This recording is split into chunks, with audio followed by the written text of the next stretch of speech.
Uh, Hi, so here we are today with this lecture which is about stretching. Okay, so now we often hear the word stretching and we just think of somebody maybe doing this and stretching, right? So when it comes to stretching, what is it that we are looking at? Okay, are there different types of stretching, or is stretching just something where you just stretch a muscle and that's it? So obviously it's not, there's a lot more to it. So basically stretching has different forms, okay?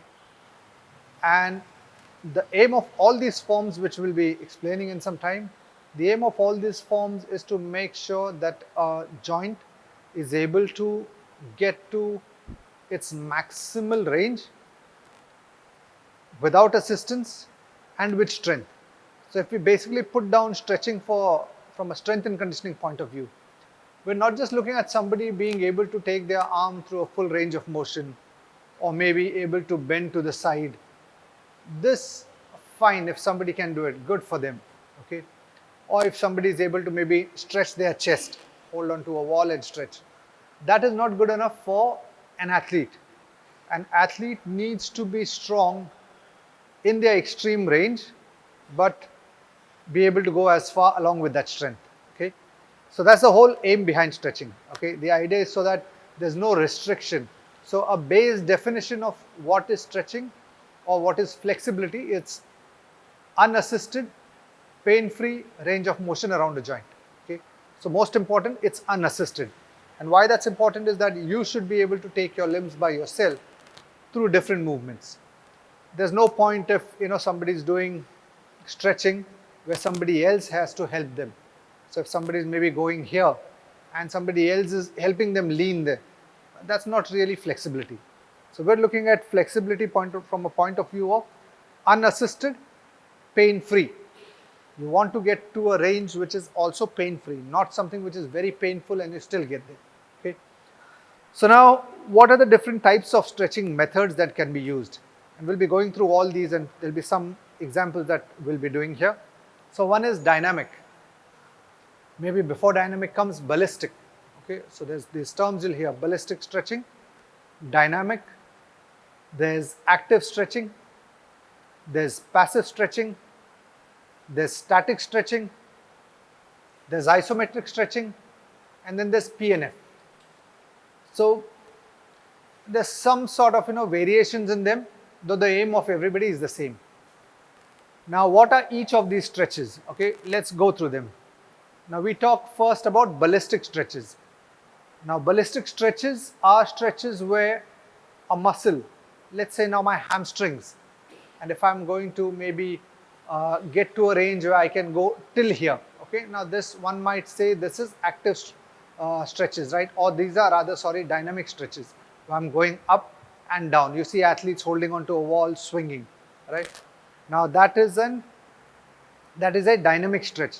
So how is ballistic stretching different? Sometimes people confuse the two. They think both are same. The difference between ballistic and dynamic is that ballistic stretches try to take the end range slightly more than what it is, using momentum. So an example of a ballistic stretch, or when ballistic qualities are used, is like when somebody does a kick, a martial arts kick. That would be going beyond the range that the people are normally comfortable with. So to give an example, I will show both maybe dynamic, and then I'll also show you what's a ballistic stretch.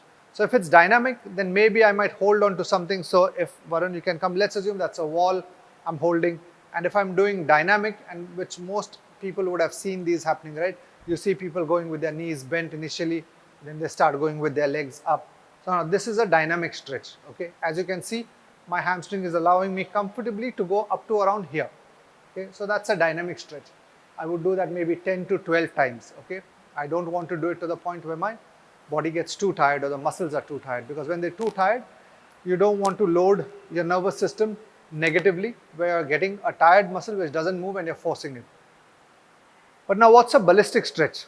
If I have to take the same example using the hamstrings, earlier I went and my legs went up to here, right? Now if I'm into maybe karate, or maybe I'm into taekwondo, or maybe a martial art, or sports which require high amounts of leg swinging, then it won't be sufficient just to go till here. What if I want to now kick up to here? Okay, my leg was going up to sort of my hip height when I was doing dynamic stretching. Now in a sport, it needs to go further than that. And sometimes maybe the muscle's a bit cold.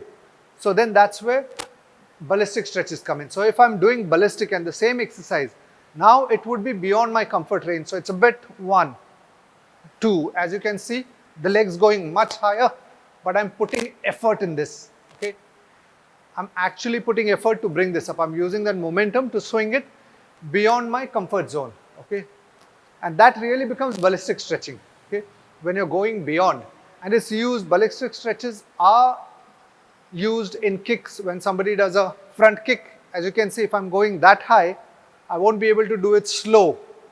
Not possible, because just for me, the ability to go from here and then do an active stretch, not possible. But if I use momentum, I can go higher than what I was doing in dynamic. You can see I can go up to face height. This is what is ballistic stretching. So 1, 2. You can see so much more height, mainly because there's momentum and there's that quick beyond range movement. Okay, so here, back. Would I be able to do this in slow motion? Can I do this here slow? No. So ballistic stretches allow us to go beyond our end range. There's a plus point to it, that sports that require this high amount of flexibility and reach high positions, okay, for those movements it helps. Okay, where do dynamic stretches come in? Dynamic stretches come into play especially in warm-ups. Okay, because in warm-ups you want to warm up the muscle. So what do you want in that? One of them is you want the body to be free. You want the whole joints to be able to reach further. So to give an example, if maybe there's a hockey player or badminton player who really sort of goes wide and is playing this shot at some stage, if these areas are already stretched, they will go there comfortably and play. If this is stiff and they would only be able to go, say, this much, they haven't stretched. But the requirement of the shot at that moment is here, okay, then they would pull a muscle. So that's where your dynamic stretches come in. They teach the muscle to go to the point where you'd be required. Still, it's important to note that even if you do dynamic, sport will require ballistic qualities, because one reason is you don't know the next move. In sports especially, which have unknown qualities, okay, some drills are known, some drills are unknown. In a match situation, especially explosive sports, okay, again coming to badminton, hockey, when you look at the leg movements, okay, there are some shots which are unknown. You can be in an awkward position. Okay, if you're in badminton, you could really be stretching and playing a shot from here. Okay, so these unknown shots, that is where ballistic stretches help. Okay, if you've been through those ranges earlier in practice, then in competition your body is able to get to those. Okay, that's why the reason when I kicked high, it's not that I just kicked today, because I'm used to kicking high. That's the reason why I can kick even with a cold muscle. But if somebody is not used to that, and if I ask them to do that, most likely they'll swing, they'll probably lose balance, or they might pull a hamstring. So that becomes the difference. If you've trained for it, you can use it if necessary in a cold situation, meaning when the body is cold. Okay. So now looking at dynamic stretches, okay, we have shown this in the warm-up video. You will see some of the moves that we do, where you basically move from one range to the other. But today we'll go a bit from a point of view of some muscles, as much as we can cover in this lecture, okay, for specific muscle groups, how to use dynamic, and maybe in some cases even ballistic. Okay. So now coming to dynamic, something for the shoulder, okay, a simple move becomes where you can just do arm rotations, okay, backwards. So if you can do that, Varun, just easy. Okay. Now he can even do double arm. You can do one, yeah. So he is doing double there. Now you can do even alternate. So there's some coordination, 1 and 2, 1 and 2. Now he can do a coordination whereby one arm moves when this is up, the other one goes up. So it's like a windmill effect. So now his shoulders going through a range, maybe if he plays badminton or some sport like tennis where it's going through the ranges, which he will be doing. Good. Now you can also use ballistic in the transverse plane. So again, cross back, clap behind, So here he's just going through ranges which are comfortable. Okay, good. Now if we move to say something like for the hip, okay, he can do very basic moves where normally people when they do anything for the hamstring, sometimes people directly swing into a hamstring stretch, okay, where they hold a wall and you see them doing this, or you see people doing the cross one, this and out, this and out. Now one suggestion I'd say is, instead of going through a stretch where you're using joints, you know, from your hip and leg together, first work on the hip. Then once you're a bit more warmed up, then get your knee as well involved, okay, where you stretch. So first, let's assume if I would just hold the hand here for balance, okay. So you could just do the cross one where he'd be doing it with this action. So from here, you could actually, let me show it from here, you stand, yeah. So if I'm doing a cross one, normally people go and swing straight away. A cold muscle trying to swing, not the best idea. So as you start, first you could just do basic hip. Get your hip free, okay, let the hip get free. You can do it both sides, okay, hip free. Once the hip is free, you can move the hip in now more of a transverse plane, okay. So from here, in, out, in, out. So now your groin is slowly getting free to sort of use it for much more specific things. Then when this is done both, now you move to full length. So now your hip is already free, you're adding your knee movement to it, okay. So the stretch, your body is slightly primed for it, rather than directly jumping into this or this. And a lot of times people find this very uncomfortable when they directly go from here and just stretch, okay. They really don't do it right. They will tend to keep their knees bent. They'll do this at the end, even if they try this and this, okay. And that's mainly because the muscles hasn't really opened up in the groin. So first, get your groin sort of free with these, okay. Just move, becomes easy, and so on. So Varun, if as a student, how would I teach, okay. So now first if he's doing, and let's assume I'm a wall or I'm a partner, so you can face and do it, okay. You can face the camera, yeah, and just one knee with 90 degrees at the knee. Yeah, you could do the front one first, yes. So he's just looking at freeing the hip flexors now, getting the hip to move, okay. Change, now around after 10, you change. So 10, 12 reps max. He's only thinking of the hip joint now. Okay. Great. So now he's done a sagittal plane movement. Now he does a frontal plane, okay, side to side.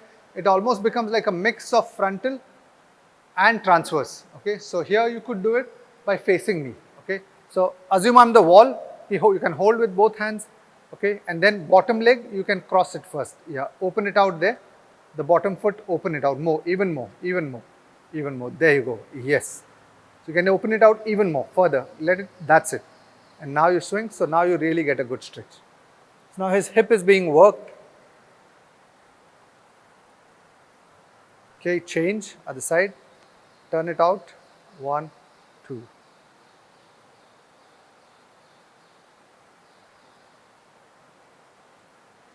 Pretty good, great.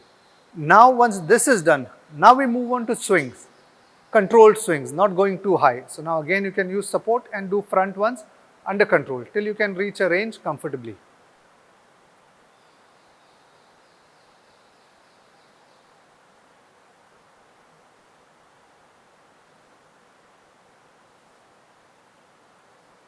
Around 10, okay, change.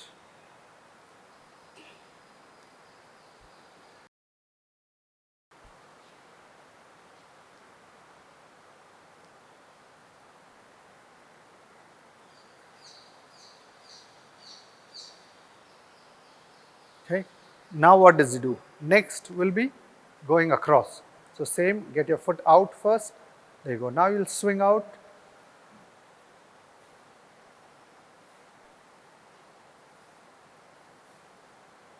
so approximately around 8 repetitions or maybe even 10.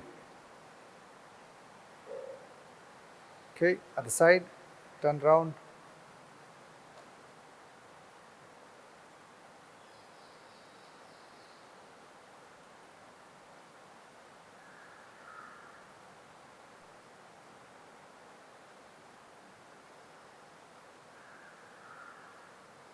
Okay. So we've now done a dynamic stretch, okay, for this region.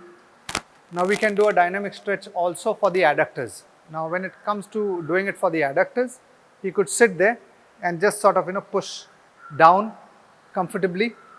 What would be ballistic? Ballistic would be going beyond range. So before we move on to that, we'll also do ballistic now, just so that you can see as an athlete when somebody trains, if they're going beyond their range and getting into ballistic, what's the difference? So now what you'll do, Varun, is you'll hold my shoulder.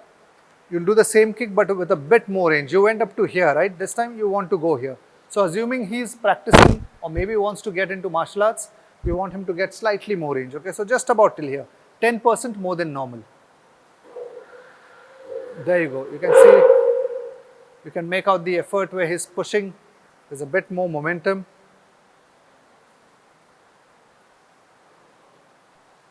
And change the side. So you can see the range is greater, but that's because it's ballistic, because it's beyond his normal range. Okay.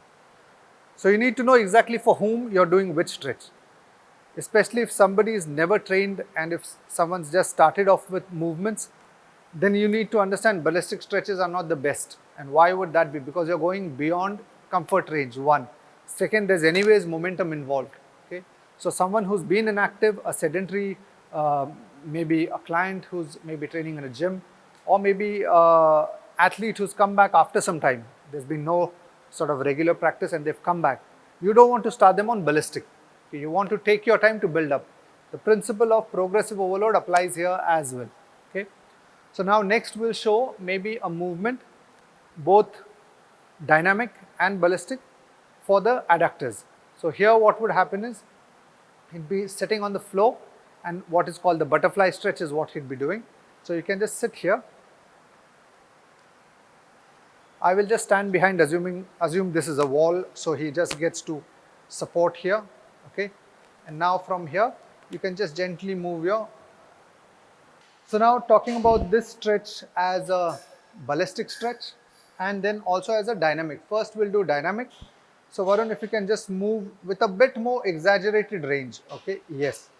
Okay, so this is a pretty decent dynamic stretch. Now Varun, what you could do is you can just try stop for a second, and I will just look at what's ballistic. In this case, it is not too great, so just do it 5 times. Just go beyond your range and stop. Why I'm not making him do too much of it is because this is the range where a lot of strains happen, okay, where you push your adductors and your knees out forcefully. Okay, it is okay for someone maybe who's been doing it for years, who can do a full split and wants to get there, but for a rank beginner, ballistic stretches are not suggested. So ballistic stretches would be considered like extreme athletic stretches for those who have a lot of flexibility.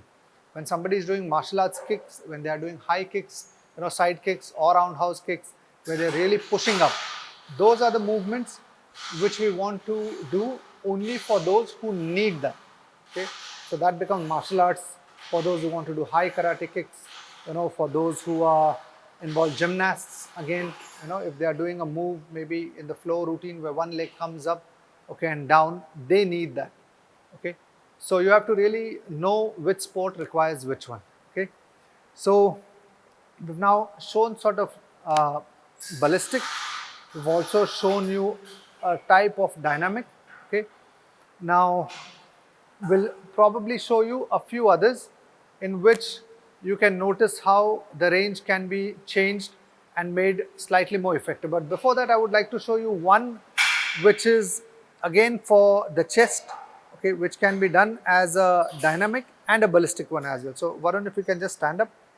Okay. Now if he's here and if we're looking at stretching his chest muscles, what do? We'll probably take the arms back, okay, here. Okay, he can maybe hold, interlock the fingers, okay, and then tries to lift. Okay, so if you can just turn around and do it. So from here, if you see, now if you are doing just dynamic, you come up as high comfortably and down. Okay, yeah, a bit more swing. So it's movement. Okay, his shoulder is not in the most safe position, but if he's doing dynamic, just to open out this region. Now what would be ballistic here? okay, would be just trying to get beyond this range. Okay, so try.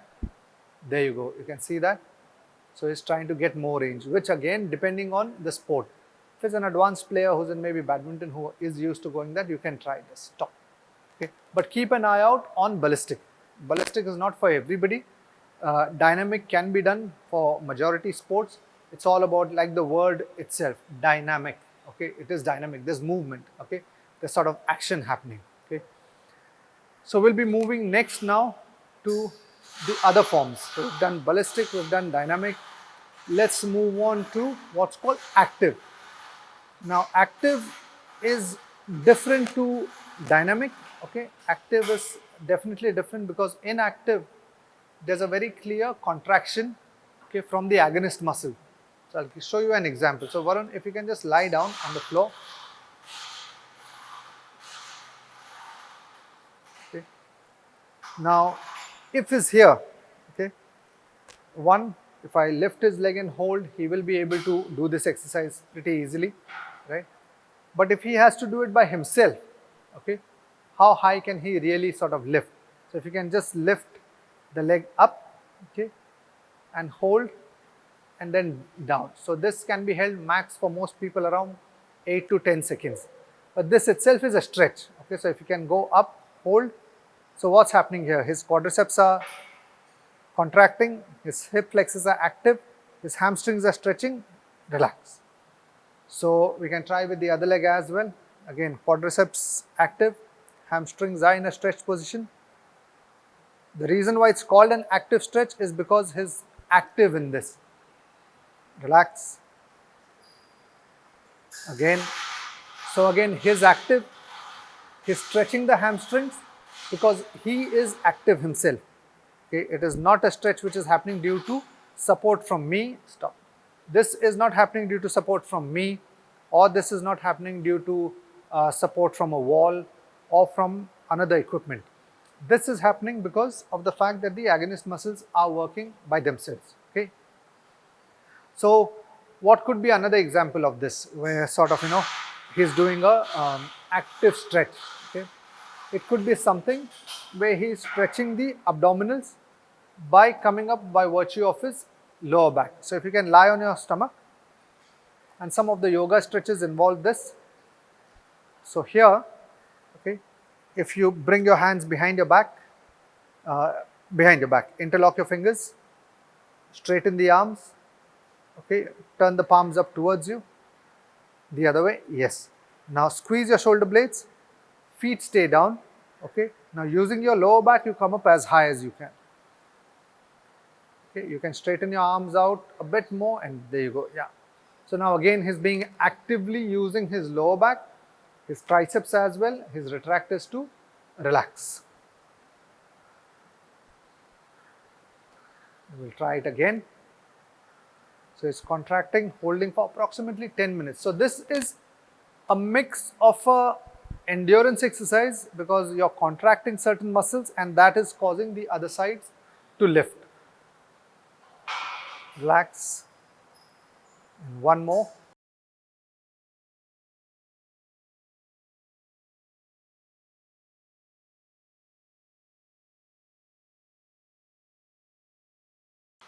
And relax.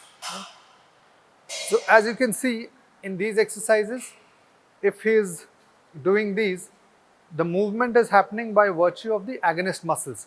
So it is his lower back muscles which are lifting him up, which in turn are stretching the abdominals in front. Okay. And one important distinction I hope majority people know, a lot of times when people do this extension movement, the belief is that the person is stretching their back. Now when we talk about the back, which are the back muscles? We are talking about the erector spinae. Okay, we are specifically talking about them, the erectors which help you move back. So if somebody is coming up, so Varun, if you can do a Bhujangasana where you can keep your arm by your side and you come up. Okay. Now people believe this is stretching the back. Now there's a difference here. The proper terminology here would be he is coming up. You can lock your elbows. Yeah. So he is not stretching his back here. You could say he is stretching his spine. His back muscles, if anything, are in a shortened position. The erector spinae are shortened right now. Relax. So what was stretching when he was up? What was stretching was his abdominals, the rectus abdominis, the hip flexors to an extent. Okay. So we need to be very clear and understand from an anatomical point of view what's happening, which muscles are stretching. Because a lot of time this term is used to say that now, oh, I'm stretching my lower back, and you go behind. Your lower back muscles will stretch when? If you bend forward. Okay. So this we need to understand. If we know anatomy, then we know that the muscles which are coming up are shortening, the muscles on the other side are lengthening. And if he was to be doing it the other way around, then it changes everything. Okay. So a spine stretch when you're going up, the spine, the vertebral column, one might say is extending, and if you call that a stretch going in extension, it is still an okay term. But to think and to say that somebody is stretching their back, okay, they just cannot stretch their back if they are going backwards. Okay, they are extending it. The muscles behind are actually shortening.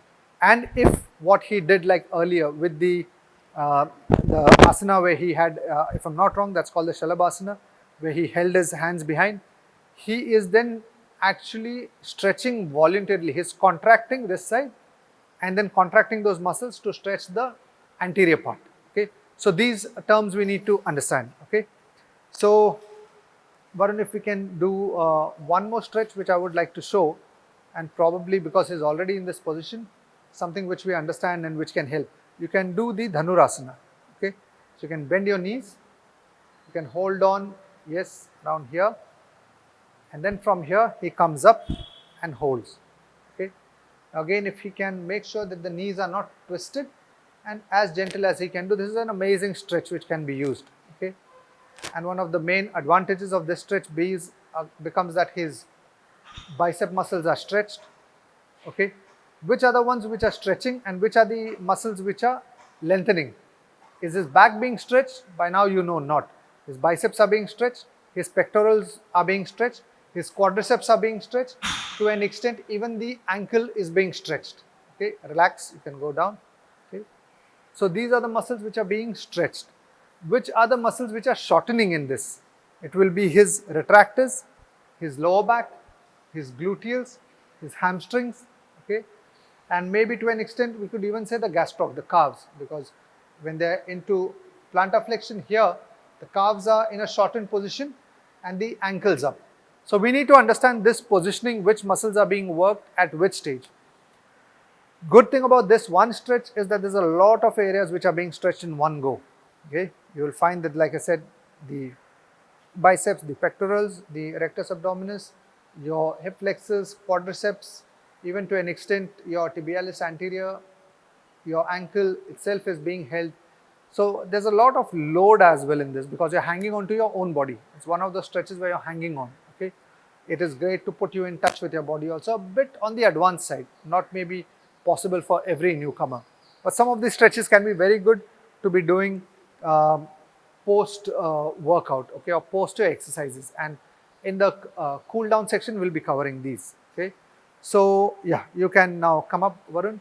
So we've now so far covered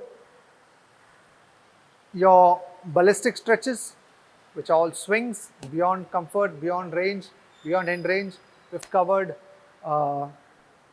dynamic, which are range of motion exercises but not crossing beyond your end range, right? Then we've spoken about active stretches, which are generally pretty hard, okay, and they are not being, I mean, people can't really hold them much. Now, to give another example of how an active stretch could be done, and let's say he wants to do it for his pectorals, okay, where he uses certain muscles to do. So if you can just stand here, Varun, and if you can just face the other side. So from here, if he's doing it for his pectorals, now normally what would we do? If we are trying to stretch the pectoralis major, you do this. But what we normally would do is place the arm here on a wall or something. Now instead, when he's contracting this, so contract this as much. Now this is an active stretch for the chest. So he's stretching as much as possible, but he's stretching by virtue of this muscle working behind the retractors. So if you can also do it from front now, okay, so here we are, and then back and you can see he's contracting this, and by virtue of that, the pectoralis major is stretching. Okay, you can do it from the side here just to see. So again, relax for a while. Now, one of the drawbacks of this is there's a lot of accessory help that comes in, like in this particular move, the trapezius will come in beyond a certain point because he has to hold it there, right? So most of these active stretches can just be done maybe for 10 seconds or so. So if he goes here, he comes back and he contracts and holds. Up to 10 seconds, he'll be able to feel the stretch, he'll be able to pull the muscles. Beyond 10, 20 and stuff, this will start kicking in because he gets tired. Okay, so once that starts kicking the upper trapezius muscle, then he'll start doing this to hold. And this is where you don't want to go. No stretching should be done to the point where it's hurting. Relax. Okay. Now, one more that can be done for the chest again, okay, if it's to be used, is something where your hands are behind, so you can interlock your fingers. Okay. We earlier did this for dynamic and ballistic. Now, he can do this as a active stretcher as well. So, contract, squeeze your triceps as well. Okay. Especially the long head will assist in this because it crosses the shoulder joint and elbow joint. Okay, so you're here, you've sort of held it nice and tight and relax. Okay, and try again. So he's stretching his chest, but at the same time is actively working on muscles which are opposite. So the stretch which is done, the exact opposite of that is the muscle that's normally working. So his biceps are being stretched, but his triceps are being contracted. Relax. Good. So now you get an idea of which stretches we are talking about, right? And why we are doing. Now, where would active stretches come in?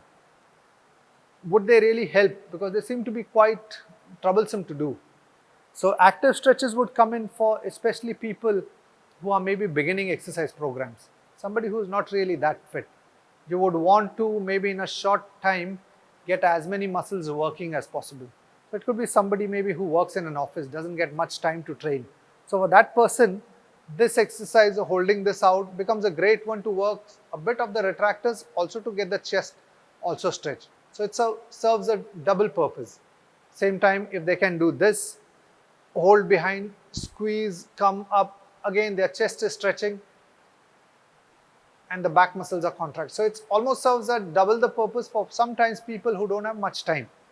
If they don't have too much time to exercise, this kind of gets two jobs done, and for maybe just 5 or 10 minutes, this serves as a nice, easy, maybe a home type of exercise. Okay.